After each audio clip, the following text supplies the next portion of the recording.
মিসবাহ, বেশ গুরুত্বপূর্ণ একটি আপডেট আপনার কাছ থেকে জানতে চাই। আমরা শুরুতে যেমনটি বলছিলাম যে খালেদা জিয়ার শারীরিক অবস্থার উপরই নির্ভর করছে তাকে লন্ডন নিয়ে যাওয়া হবে কিনা, যেটি কাল হওয়ার কথা ছিল। এই যে একটা সবুজ সংকেত পেলেই তাকে নেওয়া হবে, এই যে একটা মেডিকেল বোর্ডের বৈঠকের অপেক্ষা আমরা করছি, সেটা আসলে কখন নাগাদ সেটি জানাবেন আমাদের। কখন নাগাদ আসলে তাকে উন্নত চিকিৎসার জন্য বিদেশে নেওয়া হবে, এই সিদ্ধান্তটি পুরোপুরি নির্ভর করছে মেডিকেল বোর্ডের উপরে, যেটি রাজধানীতে একটি অনুষ্ঠানে জানিয়েছেন আমির খসরু মাহমুদ চৌধুরী।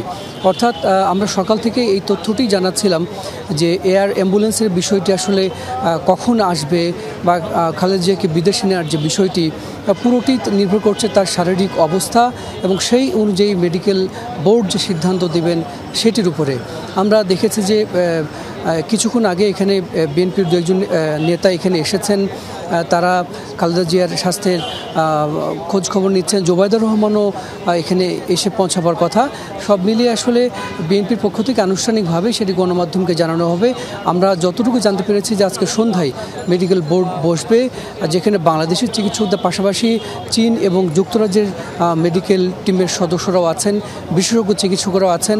তারা পুরো বিষয়টি দেখছেন এবং এই যে খালেদা জিয়ার চিকিৎসার পুরো যে প্রক্রিয়াটি, এটি ডাক্তার জোবায়দা রহমান তিনি বাংলাদেশে এসে এটি সমন্বয় করছেন। এর আগেও তিনি লন্ডনে থেকে সেটি করেছেন, তারেক রহমানও সেটি করছেন। অর্থাৎ সব মিলিয়ে যদি বলা যায় যে খালেদা জিয়ার যে বর্তমান শারীরিক অবস্থা সেটি অপরিবর্তিত আছে। তার হার্ট, লিভার, কিডনি, ফুসফুসের সংক্রমণ সবই আগের মতো আছে।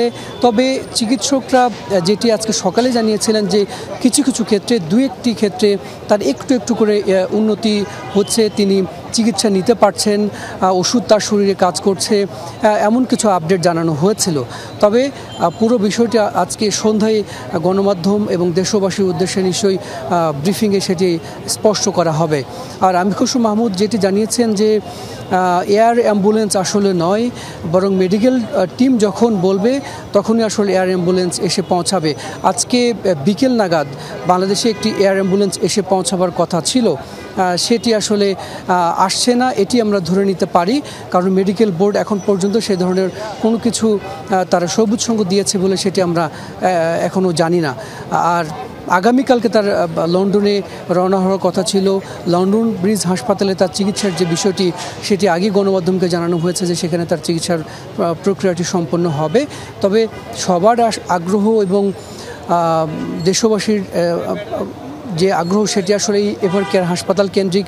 অর্থাৎ এখানে বেগম খালেদা জিয়া তিনি 13 দিন ধরে চিকিৎসাধীন, তার শারীরিক অবস্থা কেমন।